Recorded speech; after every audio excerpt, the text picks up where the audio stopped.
अगर आप एक फाइनेंस प्रोफेशनल हैं या बिजनेस ओनर्स हैं, तो आपको अपने बिजनेस में ये देखनी चाहिए जो क्या एक्चुअल में जो हमारी सेल्स हो पा रही है या प्रॉफिट जनरेट हो पा रही है, क्या at the end of the day हम उस कैश को ले जा पा रहे हैं, घर की नहीं ले जा पा रहे हैं।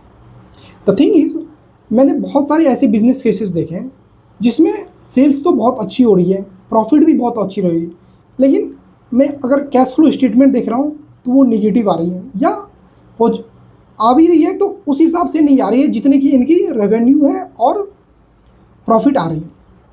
तो समझते हैं एक्चुअली में होता क्या है। जो अकाउंटिंग की जो कंसेप्ट है वो एक्रूअल बेसिस पे होती है, जिस पे आपको अगर कोई भी इनकम जनरेट हुआ है तो आपको बुक करना होता है, या कोई भी खर्चा हुआ है तो उस आपको बुक करना होता है।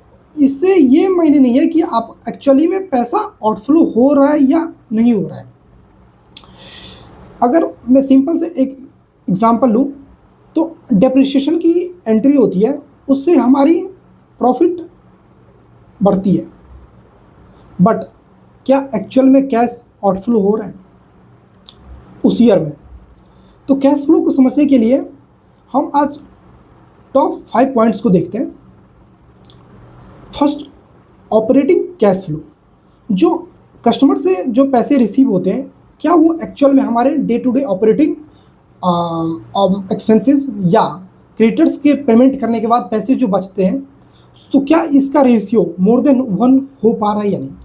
If the ratio is more than 1, it is good and very tough. The second is free cash flow.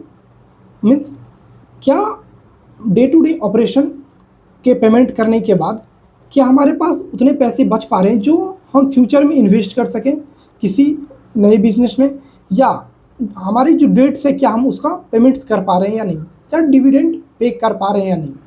Third point is day sales outstanding. मतलब अगर हम किसी कस्टमर को सेल्स कर रहे हैं, क्या उनसे पैसा हमारा सही टाइम पे आ रहा है या नहीं। इफ़ अगर जनरल देखा जाए, if within 30 days we receive the money from the customers, it is good and well. अगर 16 days के अंदर भी हम पैसे आ रहे हैं हमारे पास, तो हमें थोड़ी सी मॉनिटरिंग करनी चाहिए और ये ठीक करके। बट बॉस, अगर मोर देन 60 days है तो it is a consult point of the business. Last, अगर रेवेन्यू हमारा ग्रोथ हो रहा है एंड सेम ये भी हमें देखना है जो क्या हमारी कैश भी सेम दिशा में ग्रोथ हो पा रही है उन्हें, क्योंकि बहुत सारे केसेस में रेवेन्यू तो बहुत अच्छी से ग्रो हो रही है लेकिन कैश फ्लो उस हिसाब से ग्रो नहीं हो पाती है। Last and list, current ratio. ये तो हम बचपन से ही पढ़ते आ रहे